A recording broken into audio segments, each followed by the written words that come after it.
Tropical Storm Bret has showed signs of strengthening in the last few hours, but its center is now forecast to pass slightly further north of the island.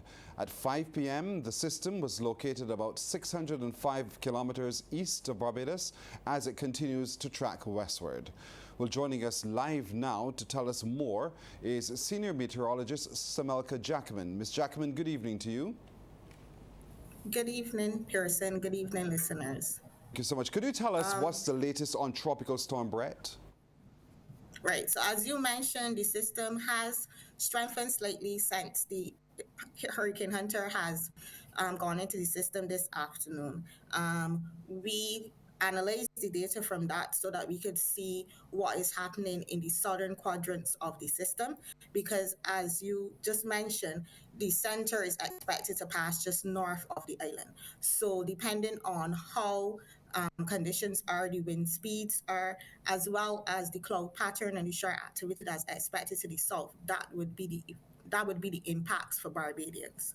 I know we speak a lot about the data and a lot about the wind speeds and the amount of rainfall, but I know most persons want to know what does that mean for them and when they could expect any impacts. So for the system, the main hazards that we can expect out of Tropical Storm Bret would be the marine, the rainfall, and then of course the winds.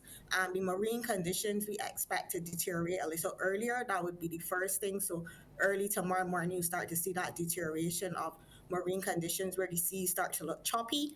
And of course, that would peak when the center is closest to the island, which would be during the afternoon tomorrow. Additionally, for the rainfall, we are expecting that as the center draws closer to Barbados, you'll start to see those bands ahead of Bret that would bring some shower activity across the island. And of course, we are seeing, because of the cloud pattern associated with the storm, we are seeing most of the shower activity to the east of the system, which means after the center passes, then we here in Barbados we are likely to receive most of the rainfall. Similarly with the winds, we are expecting from the Hurricane Hunter mission this afternoon, we saw that you had wind speeds almost during force extending out from the center in the southeastern quadrant. So that means after the center passes, then we would start to see that pickup in wind speeds.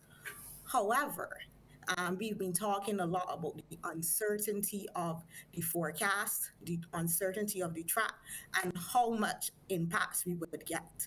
So that is something that we will continue to monitor tonight.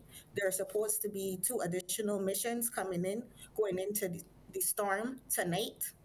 So when we would go again and analyze the data, see the movement, as well as we're going to look to see how the wind speeds have increased or decreased at the southern section of the system, so that we could know if these impacts that I spoke to you about, they will be more or they will be less, and we'll be able to give that update to the public early in the morning.